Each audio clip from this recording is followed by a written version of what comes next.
അസ്സലാമു അലൈക്കും വറഹ്മത്തുള്ള. കൈഫൽ ഹാൽ? എല്ലാവർക്കും സുഖമല്ലേ? ഇതുവരെ എടുത്ത ഭാഗങ്ങളൊക്കെ നിങ്ങൾ പഠിച്ചില്ലേ? ഇനി നമുക്ക് അടുത്ത പാഠത്തിലേക്ക് കടന്നാലോ? ഏതാണ് അടുത്ത പാഠം? എല്ലാവരും ടെക്സ്റ്റ് ബുക്ക് നോക്കിയിട്ടൊന്ന് അടുത്ത പാഠത്തിൻ്റെ ഹെഡിങ് വായിക്കാൻ ശ്രമിച്ചേ. അല്ലെങ്കിൽ ആ ചിത്രത്തിൽ എന്താണുള്ളതെന്ന് നോക്കിക്കേ. ചിത്രത്തിൽ ആരെയാണ് കാണുന്നത്? ഒരു കുഞ്ഞ് ഫിഷ് ടാങ്ക് ഉണ്ടല്ലേ? ഫിഷ് ടാങ്കിന് തൊട്ടടുത്ത് ആരാണ് ഇരിക്കുന്നത്? പൂച്ചയാണല്ലേ? പൂച്ചയ്ക്ക് നമ്മൾ എന്തായിരുന്നു പഠിച്ചത്? ഖിത്തുൻ. ഖിത്തുൻ എന്നാണല്ലേ പഠിച്ചത്? ഖിത്തുൻ എന്താണ് നോക്കിയിരിക്കുന്നത്? ഫിഷ് ടാങ്കിൽ ഒരു ഫിഷ് ഉണ്ടല്ലേ? ഫിഷ് ടാങ്കിലുള്ള ഫിഷിനെ നോക്കിയിട്ട് എന്താണ് ക്യാറ്റ് പറയുന്നത്? സമകുൻ ജമീലുൻ. എൻ്റെ കൂടെ വായിച്ചേ. സമകുൻ ജമീലുൻ എന്ന് വെച്ചാൽ എന്താണ്? നല്ല ഭംഗിയുള്ള മീൻ. സമകുൻ ഫിഷ്, ജമീൽ ഭംഗിയുള്ള. സമകുൻ ജമീലുൻ എന്ന് പറഞ്ഞ് നോട്ടമിട്ടിരിക്കുകയാണ് പൂച്ച. എന്തിനാണ് മീനിനെ നോട്ടമിട്ടിരിക്കുന്നത്? പൂച്ചയ്ക്ക് മെല്ലെ കടിച്ച് തിന്നാനാണല്ലേ. നോക്കിയിട്ട് എന്താണ് പറയുന്നത്? ഉരീദു സമക. ഉരീദു സമക. I want the fish. എനിക്ക് ഈ മീനിനെ വേണം. അപ്പം തൊട്ടടുത്ത് ആരാണുള്ളത്? ഒരു കുഞ്ഞു കോഴിക്കുട്ടി ഉണ്ടല്ലേ? കോഴിക്കുഞ്ഞ് എന്താണ് പറയുന്നത്? ഹാദാ സമക്കി. ഇത് എൻ്റെ മീനാണ്. പൂച്ച എന്താണ് പറഞ്ഞത്? എനിക്ക് ഈ മീനിനെ വേണം. അന്നേരം കോഴിക്കുഞ്ഞ് എന്താണ് പറയുന്നത്? ഹാദാ സമക്കി. ഇതെൻ്റെ സമക്കാണ്. അന്നേരം പൂച്ച എന്തായിരിക്കും പറഞ്ഞിട്ടുണ്ടാകുക? ഉരീദു സമക്കി. ഹാദാ സമക്കി. ഇത് എൻ്റെ മീനാണ്. അവർ രണ്ടുപേരും തമ്മിൽ അടിയായി കാണും. കോഴിക്കുഞ്ഞിന് നമ്മൾ എന്താണ് പറയുക? സൂസുൻ. സ്വാദാണ് സൂസുൻ. അങ്ങനെ ഖിത്തും സൂസും തമ്മിൽ അടിയായി. രണ്ടുപേർക്കും സമക്കിന് വേണം. അവരെന്താണ് പാടുന്നത്? ഞാൻ പാടുന്നത് ശ്രദ്ധിച്ച് കേൾക്കണേ. എന്നിട്ട് എൻ്റെ കൂടെ പാടണം. ഹാദാ സമക്കി ഹാദാ സമക്കി ഖാലൽ ഖിത്തു ഹാദാ സമക്കി ഖാല സൂസു ഹാദാ സമക്കി ലാ ലാ ലാ ലാ ഹാദാ സമക്കി ഖാലൽ ഖിത്തു ഹാദാ സമക്കി ഖാല സൂസു ഹാദാ സമക്കി. അവർ രണ്ടുപേരും ഫിഷിന് വേണ്ടി അടി ഉണ്ടാക്കുകയാണ്. സമക്കുൻ എന്ന് വെച്ചാൽ ഫിഷ്. ഫിഷിന് വേണ്ടി സൂസും ഖിത്തും തമ്മിൽ നല്ല അടിയാണ്. ആര് ജയിക്കും ഇവിടെ? നമുക്ക് നോക്കാം. ഹാദാ സമക്കി ഹാദാ സമക്കി ഖാലൽ ഖിത്തു ഹാദാ സമക്കി. ഖിത്ത് എന്താ പറയുന്നത്? ഇതെൻ്റെ മീനാണ്, ഇതെൻ്റെ മീനാണ് എന്നാണ് ഖിത്ത് പറയുന്നത്. അന്നേരം ഖാല സൂസു എന്താണ് പറയുന്നത്? മൂന്നാമത്തെ വരി നോക്കിക്കേ. ഖാല സൂസു ഹാദാ സമക്കി ലാ ലാ ലാ ലാ ഹാദാ സമക്കി. സൂസ് ഒട്ടും വിട്ടുകൊടുത്തില്ല. കോഴിക്കുഞ്ഞ് നല്ലയാളാ. അന്നേരം എന്താ പറഞ്ഞത്? അല്ല, ഇത് നിൻ്റേതല്ല, ഇത് എൻ്റെ മീനാണ്. അങ്ങനെ വീണ്ടും ഖാലൽ ഖിത്തു ഹാദാ സമക്കി. പൂച്ച പറഞ്ഞു ഇതെൻ്റെ മീനാണ്. ഖാല സൂസു ഹാദാ സമക്കി. സൂസ് പറഞ്ഞു ഇതെൻ്റെ മീനാണ്. അവർ തമ്മിൽ പൊരിഞ്ഞ അടി നടന്നുകൊണ്ടിരിക്കുകയാണ്. ഇനി എന്തായിരിക്കും ഇനി സംഭവിക്കാൻ പോകുന്നത്? ഇനി നമുക്ക് ഒരുമിച്ച് പാടി നോക്കിയാലോ? ഇവർ തമ്മിലുള്ള വഴക്ക് നമുക്ക് ഒരുമിച്ച് പാടി നോക്കാം. റെഡി? 1 2 3 സ്റ്റാർട്ട്.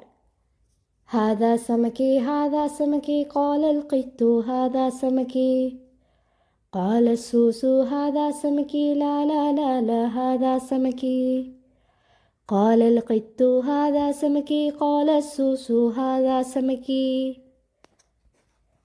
നമുക്ക് നോക്കാം ഇവിടെ ഇനി എന്താണ് സംഭവിക്കുക എന്ന്. പിന്നീട് എന്താണ് സംഭവിച്ചത്? ആരാണ് ഈ വീട്ടിലേക്ക് കൊയ്ത്തിനെ കൊണ്ടുവന്നത്? സ്വാലിഹാണല്ലേ.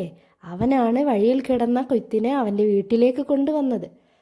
അങ്ങനെ ഇരിക്കുകയാണ് സ്വാലിഹ് ഈ കൊയ്ത്തും സൂസും തമ്മിലുള്ള വഴക്ക് കാണുന്നത്. അന്നേരം സ്വാലിഹ് വളരെ തന്ത്രപരമായി ഇടപെട്ട് എന്താണ് പറയുന്നത്? താൽ യാ സൂസ് ഹാദാ റുസ്. താൽ എന്ന് വെച്ചാൽ എന്തായിരുന്നു? നമ്മൾ കഴിഞ്ഞ പാഠത്തിൽ പഠിച്ച ഒരു പാഠത്തിൻ്റെ ഹെഡിങ് ആണ്. താൽ എന്ന് വെച്ചാൽ വരൂ. താൽ യാസൂസ്, വരൂ കോഴിക്കുഞ്ഞ്. നമ്മൾ എങ്ങനെ കോഴിക്കുഞ്ഞിനെ വിളിക്കുക? വരൂ വരൂ എന്ന് പറഞ്ഞിട്ടാണോ? നിങ്ങൾക്കറിയോ എങ്ങനെയാണ് നമ്മൾ കോഴിക്കുഞ്ഞിനെ വിളിക്കാറ്? എല്ലാവരും ഒന്ന് പറഞ്ഞു നോക്കിക്കേ. അങ്ങനെ വിളിച്ചിട്ട് എന്താണ് പറയുന്നത്? ഹാദാ റുസുൻ. റുസുൻ എന്താണ്? നമ്മൾ കഴിക്കാറുള്ള ഭക്ഷണമാണ്. ഹാദാ റുസുൻ, ഇതാ അരി. ഇതാ കോഴിക്ക് നമ്മൾ അരിയല്ലേ സാധാരണ നൽകാറ്. കോഴിയുടെ ഭക്ഷണം നൽകി. അങ്ങനെ സ്വാലിഹ് വളരെ നന്നായി ഇടപെട്ട് കൊയ്ത്തും സൂസും തമ്മിലുള്ള പ്രശ്നം അവിടെ സോൾവ് ചെയ്തിട്ടുണ്ട്. ഇനി ഇതൊന്ന് വായിച്ചേ. സമക്കുൻ. സമക്കുൻ ആരാണ്? മീൻ. സൂസുൻ. സൂസുൻ ആരാണ്? കോഴിക്കുഞ്ഞ്. നിങ്ങളുടെയൊക്കെ വീട്ടിൽ പെറ്റ്സ് ഉണ്ടോ? നിങ്ങൾ ആരെയെങ്കിലും മീനിനെയോ കോഴിക്കുഞ്ഞിനെയോ വളർത്തുന്നുണ്ടോ? പലരുടെ വീട്ടിലും ഉണ്ടായിരിക്കാം അല്ലേ? ചിലരുടെ വീട്ടിൽ എക്കോറിയം ഉണ്ടാകും, അതിൽ വിവിധ തരം മീനുകളുണ്ടാകും. ചിലവരുടെ വീട്ടിലോ നല്ല കോഴികളും ഉണ്ടാകും, നല്ല കുഞ്ഞിളം കോഴിക്കുഞ്ഞുങ്ങളും ഉണ്ടാകും. എല്ലാവരും ഇനി ചിലരുടെ വീട്ടിൽ പൂച്ചയായിരിക്കും അല്ലേ? എല്ലാവരും ഏതെങ്കിലും ഒരു പെറ്റ്സിനെയൊക്കെ വളർത്താൻ നോക്കുക കേട്ടോ. എങ്കിലേ നമുക്ക് സഹജീവി സ്നേഹം വളരുകയുള്ളൂ. ഇനി ഇവിടെ നമുക്ക് എന്താണ് ചെയ്യാനുള്ളത്? നുലവ്വിനുൽ ഹർഫ അൽ മുമാസില. താഴെ ഏതൊക്കെ അക്ഷരങ്ങളുണ്ട്? സീൻ, റോ, അലിഫ്, ബ, സീൻ, ഹ. ഇത്രയും അക്ഷരങ്ങളുണ്ടല്ലേ? അവിടെ നിങ്ങൾ എന്താണ് ചെയ്യേണ്ടത്? ഒരേപോലെയുള്ള 2 അക്ഷരങ്ങളുണ്ട് ഈ ചിത്രത്തിൽ. അവയെ എടുത്ത് മാത്രം ഒന്ന് കളർ നൽകിക്കേ. അവയെ മാത്രം. ഏതക്ഷരമാണ് ഇവിടെ ഒരുപോലെ കാണുന്നത്? 2 തവണ വന്ന അക്ഷരം ഏതാണ്? സീനാണല്ലേ. ഇവിടെ ഒരേപോലെയുള്ള സീനിന് മാത്രം നിങ്ങൾ കളർ നൽകിയാൽ മതി കേട്ടോ. ഇനി നർസുമു വനുലവ്വിനു. ഇനി നമുക്ക് സ്വാദ് എന്ന അക്ഷരം എഴുതാൻ പഠിച്ചാലോ? എങ്ങനെയാണ് സ്വാദ് എഴുതുക? ആദ്യം കുഞ്ഞ് വട്ടമാണോ? വട്ടമല്ല അല്ലേ, ഒരു കുഞ്ഞ് വളവ് മാത്രമാണ് നമ്മൾ ആദ്യം എഴുതി നോക്കുന്നത്. പിന്നീടാണ് സ്വാദ് എന്ന അക്ഷരം എഴുതി നോക്കുന്നത്. നിങ്ങളെല്ലാവരും നിങ്ങളുടെ ടെക്സ്റ്റിലൊന്ന് പെൻസിൽ വെച്ച് മേലെ കൂടി എഴുതി നോക്കിക്കേ, എഴുതാൻ പറ്റുന്നുണ്ടോ എന്ന്. ഇതേതാണ് അക്ഷരം? സ്വാദ്. സ്വാദുൻ, സൂസുൻ. സ്വാദുൻ, സൂസുൻ. ഇനി എല്ലാവരും ഇതുപോലെ ഒന്ന് ചെയ്തു നോക്കിക്കേ. എല്ലാവർക്കും എഴുതാൻ പറ്റുന്നുണ്ടോ? എഴുതാൻ പറ്റുന്നില്ലെങ്കിൽ വിഷമിക്കേണ്ടതില്ല.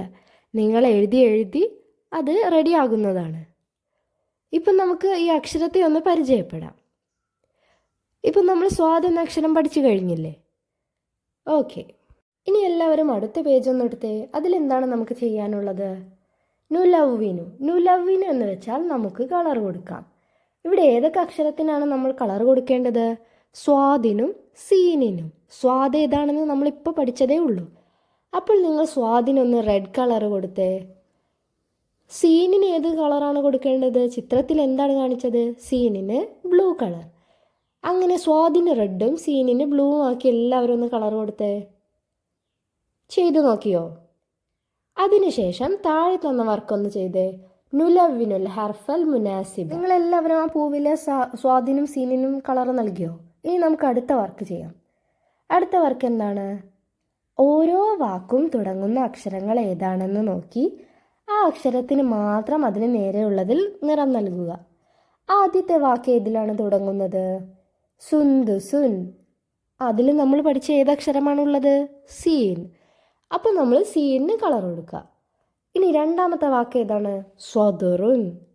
സ്വദുറുൻ ഏത് വാക്കാണ്? സ്വാദുൻ. അപ്പോൾ സ്വാദിന് മാത്രം കളർ കൊടുക്കുക. ഇനി അടുത്ത വാക്ക് ഏതാണ്? ബുസ്താനുൻ. ബുസ്താനുൻ എന്ന വാക്കിൽ നമ്മൾ പഠിച്ച ഏതക്ഷരമാണുള്ളത്? സീൻ. അപ്പോൾ സീനിന് എല്ലാവരും ഒന്ന് കളർ കൊടുത്തേ. ഇനി അടുത്തതോ? ബസ്വലുൻ. അതിലേതാണ്? സ്വാദ്. അപ്പോൾ സ്വാദിന് നേരെ കളർ കൊടുത്തേ. പിന്നെയോ? കീസുൻ. കീസിൽ ഏതാണുള്ളത്? സീൻ. അപ്പോൾ സീനിന് മാത്രം എല്ലാവരും ഒന്ന് ഇഷ്ടമുള്ള കളർ കൊടുത്തേ. ഇനി അവസാന വാക്ക് ഏതാണ്? സൂസുൻ. സൂസിൽ ആകെ നമ്മൾ പഠിച്ച ഏതക്ഷരമാണ് 2 തവണ വന്നിട്ടുണ്ടല്ലേ? സ്വാദുൻ. അപ്പോൾ സ്വാദിനൊന്ന് അതിൻ്റെ നേരെ കളർ കൊടുത്തേ. എല്ലാവരും നിങ്ങൾക്ക് ഇഷ്ടമുള്ള നിറം നൽകി ഭംഗിയാക്കുക. ഇപ്പോൾ നിങ്ങൾക്ക് സീനും സ്വാദും ഏതാണെന്ന് വ്യക്തമായി മനസ്സിലായല്ലോ. ഇനി അതിൽ സംശയമൊന്നുമില്ലല്ലോ. ഇനി നമുക്ക് അടുത്ത ഭാഗത്തിലേക്ക് കടന്നാലോ. ഇത് നമ്മളെ വർക്ക് ബുക്കിലുള്ള ഒരു ആക്ടിവിറ്റിയാണ്. ആദ്യത്തെ ചിത്രത്തിൽ എന്താണ് കാണുന്നത്? സരീറുൻ. സരീറുൻ എന്ന് വെച്ചാൽ കട്ടിൽ.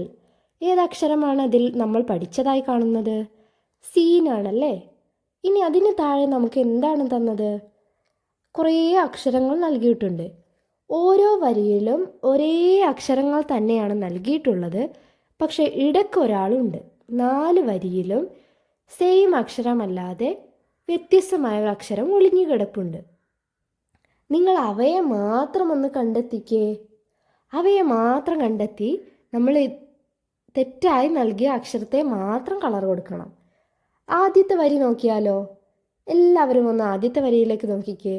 അവിടെ സീനാണല്ലേ. എന്നാൽ സീൻ അല്ലാത്തൊരക്ഷരം കൂടെ കിടക്കുന്നു. അതൊന്ന് കണ്ടെത്തി അവയ്ക്ക് മാത്രം കളർ നൽകിയേ. ആദ്യത്തെ വരയിൽ സീൻ അല്ലാതെ മറ്റാരാണുള്ളത്?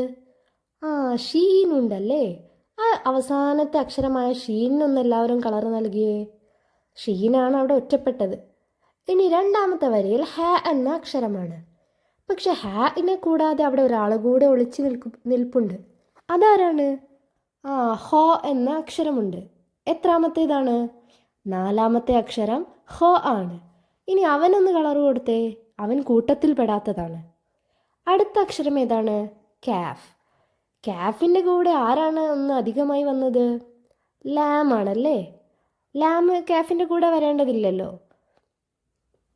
അപ്പോൾ നിങ്ങൾ ആ ലാമിനൊന്ന് കളർ കൊടുത്തേ. ഇനി അവസാന വരിയിൽ സ്വാദാണ്. പക്ഷെ സ്വാദിനെ കൂടാതെ ഒരാളും കൂടെ ഉണ്ട് അവിടെ. അതാരാണ്? ലോദ്. എല്ലാവരും ലോദിനൊന്ന് കളർ നൽകിയേ. ഇനി അടുത്ത പേജിൽ എന്താണ് കാണുന്നത്? നമ്മളിപ്പോൾ പഠിച്ചതേ ഉള്ളൂ. ആരാണത്?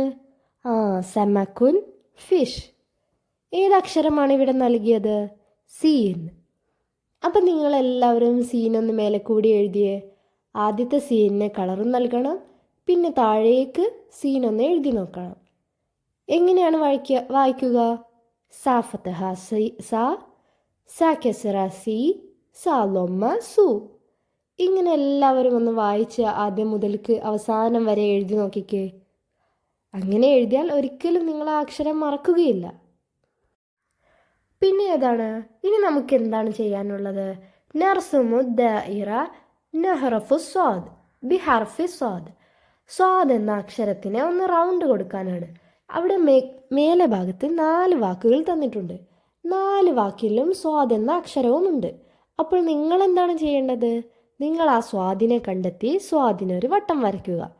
സൂസുൻ, ബസ്വലുൻ, സ്വദറുൻ, മിസ്ബാഹുൻ. ഈ വാക്കുകളിൽ നിന്നൊക്കെ സ്വാദിനെ കണ്ടെത്തി ഒന്ന് വട്ടം വരച്ചേ. ഇനി താഴത്തെ ആക്ടിവിറ്റി എന്താണ്? ഫില്ല് ചെയ്യാനാണല്ലേ. എല്ലാവരും ഒന്ന് ഫില്ല് ചെയ്തേ. സ്വാദ് എഴുതി കൊടുക്കാനാണ്. മേലെ തന്ന വാക്കുകളാണ് താഴെയും ഉള്ളത്. നിങ്ങൾ ആ കൃത്യസ്ഥലത്ത് സ്വാദൊന്ന് എഴുതിയാൽ മാത്രം മതി. മേലത്തെ വാക്ക് കൃത്യമായി വായിച്ചു നോക്കുക. താഴെ അതിനനുയോജ്യമായ ഇടങ്ങളിൽ സ്വാദിനെ നൽകുക. ആദ്യത്തേത് എന്താണ്? സ്വബൂറുൻ, സംബൂറുൻ. പിന്നെയോ മിസ്ബാഹുൻ, ബസ്വലുൻ, സൂസുൻ. സിമ്പിൾ അല്ലേ? നിങ്ങൾക്കെല്ലാവർക്കും ഞാൻ എന്താണ് പറഞ്ഞതെന്ന് മനസ്സിലായില്ലേ? എല്ലാവരും അതുപോലെ ചെയ്തു നോക്കണം. എന്തെങ്കിലും സംശയമുണ്ടെങ്കിൽ നിങ്ങൾക്ക് കമൻറ്റ് ബോക്സിൽ ചോദിക്കാവുന്നതാണ്. ഇനി നമുക്ക് എന്താണ് ചെയ്യാനുള്ളത്? വീണ്ടും സ്വാദ് തന്നെ റിപ്പീറ്റ് ചെയ്യാനാണ്. ഇങ്ങനെയൊക്കെ നമ്മൾ എന്തിനാണ് ചെയ്യുന്നത്? പഠിച്ച അക്ഷരങ്ങൾ ഒരിക്കലും മറന്നു പോകാതെ മനസ്സിൽ സൂക്ഷിക്കുവാൻ വേണ്ടിയാണ്. ഇങ്ങനെ നമ്മൾ വീണ്ടും വീണ്ടും എഴുതി നോക്കുമ്പോൾ എന്താണ് മെച്ചം? നമുക്ക് പിന്നീട് അക്ഷരങ്ങൾ പഠിക്കേണ്ടതില്ല. നമ്മളിപ്പോൾ തന്നെ പഠിച്ചു പോവുകയാണ്. ഇനി എല്ലാവരും ഇതുപോലെ സ്വാദ് എന്ന് എഴുതി നോക്കുക. Okay, thank you. മഅസ്സലാമ. എല്ലാവരും നന്നായി പഠിക്കുക.